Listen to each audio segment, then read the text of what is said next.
Hey guys, it's Fultoncards here, live and direct from Brooklyn, New York, and I'm doing a little bit of a review, I guess, a recap of the 2010-2011 Donruss, which I just opened.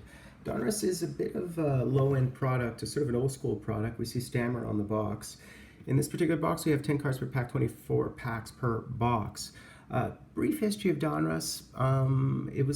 It's been around since the 1950s, but it's been acquired by multiple companies, whether it be Leaf, whether it be Pinnacle, and most recently Panini. And I think the Donruss name has been preserved, the history of it has been preserved, but mostly now in reference to basketball or perhaps soccer. So this is a lot of base cards. They're a little bit like Score, I'd say, at this point.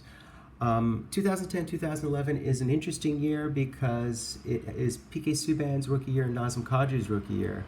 But there are also a couple of other ones like Thomas Tatar and Shattenkirk and Ryan McDonough and Tyler Sagan and Eberle and Nino Niederreiter. OEL, Taylor Hall. So those would be the rookies we'd be looking for.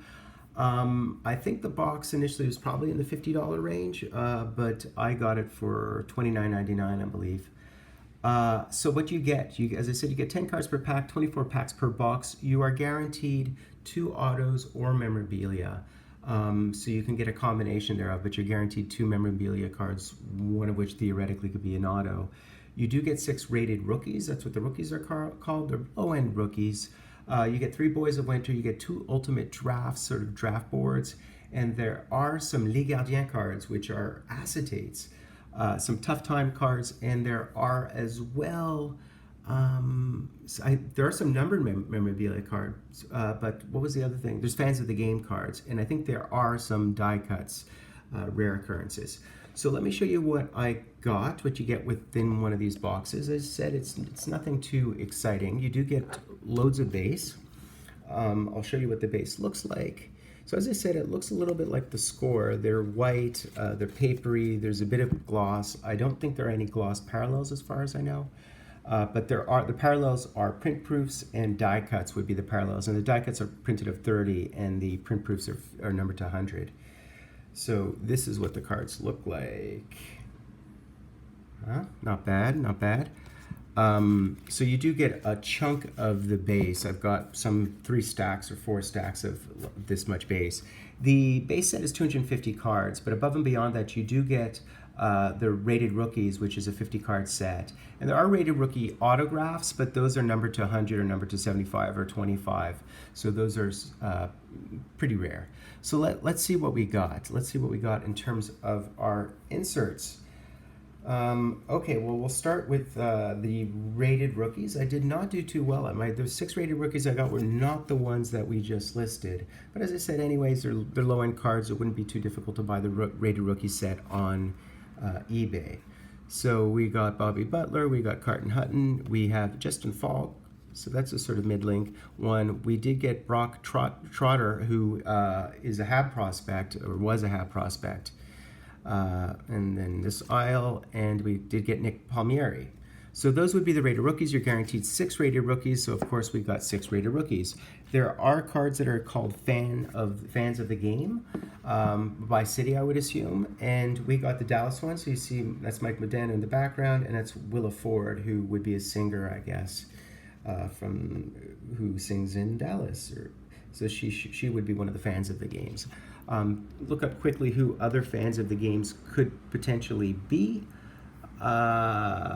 There's Pamela Anderson. There is Justin Bieber, for example. There is Stomping Tom Connors, so that's kind of interesting. And there are Fans of the Game autos, which would be probably a lot rare. In terms of the draft board, so we did get 2 draft cards, Ultimate Drafts, which are draft boards. And here you see who they are. We got the Ryan Suter. As you can see, drafted in round 1, overall, 7th overall. And we got the Corey Perry. I love Corey Perry. I love Getzlaff. I love their playoff performances when they cycle down low. Big fan of Corey Perry. A little bit of a shit disturber, but yeah. So those would be our 2 ultimate draft cards. What else did we get in terms of inserts? Let's go through them. There are cards that are called Boys of Winter. So we did get 3 of the Boys of Winter, which is what we were guaranteed. We got Teddy Purcell. We got Kari Lehtinen, and we got Pavel Datsyuk. So that's what these look like. They look a little bit like an SPX card, but much thinner. As I said, more in the score type of flimsiness sort of cardboard. But these are good for set builders because you get a lot of the base of the 250. You get a lot of the base. And if you ruin the cards, you ruin the cards. So these are really sort of beginner cards for younger kids if you want to get kids started at the age of 7, 8, 9 when they, usually it's only when they're about teenagers or tweens when they really start understanding how to protect cards. We did get a Tough Times, a guaranteed Tough Times. The Tough Times checklist, I shall look, is only a 10 card checklist. It has Ron Hextall, it has Basil McRae, it has Bob McGill, so some of these old school players. I did get the Basil McRae of the Minnesota North Stars, so prior to the Dallas Stars, so this would be an old school one of Basil McRae. And I think they mentioned division during 1980s and 1990s, so that would be about right. What else did we get? We did get 2 of the Les Gardiens. You're guaranteed 1 Gardien. So Gardien, of course, means goalie in French. And the Gardien subset is obviously all goalies. So we got, first and foremost, we got Gustafsson. I guess, what do we used to call him? The monster? He was the monster, wasn't he? Jonas Gustafsson. And it is an acetate. So that is a pretty nice get in a low-end product. It would be nice to collect this subset. They're actually really nice.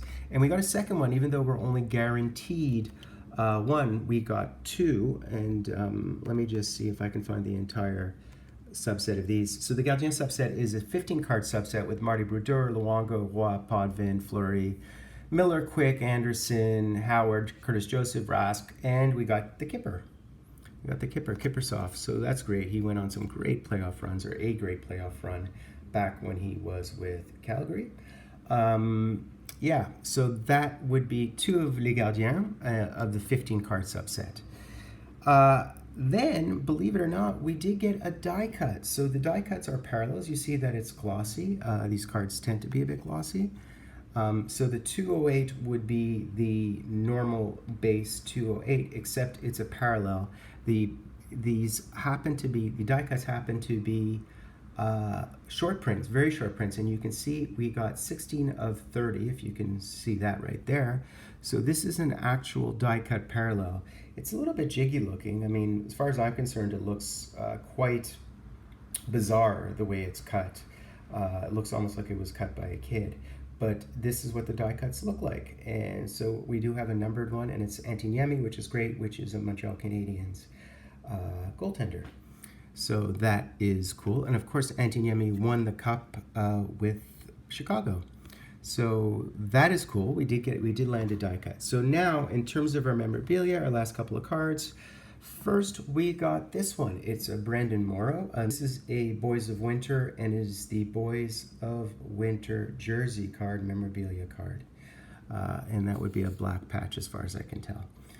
And that's the thickness of it. Boom. So that would be the first one. We're guaranteed 2, as I said. And our second one would be Nathan Horton. And it would be also another Boys of Winter.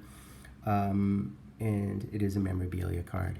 These are not numbered. I mean, they have their checklist number on it, but they are not numbered. But, so we did not get an auto, but what we did get is a third memorabilia card. So we were guaranteed 2. We got a third one. So it atones a bit for the fact that we didn't get an auto.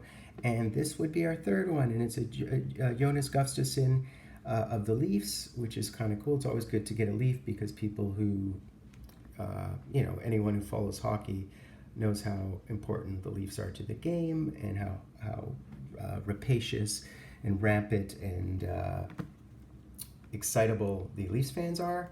So this is, I guess, in one of their dead eras now. They're doing really well, but people do find Leafs memorabilia collection worthy.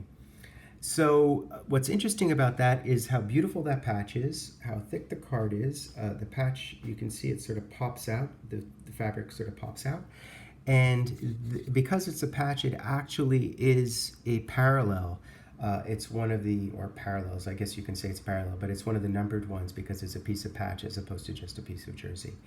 And we got number 84 of 100, so this happens to be a short print. So those would be our 3 memorabilia cards. Let me just pick them up and show you once again what they look like. Our Boys of Winter memorabilia cards. Pretty nice, right? So I happen to be Fultoncards live and direct from a place called Brooklyn, New York.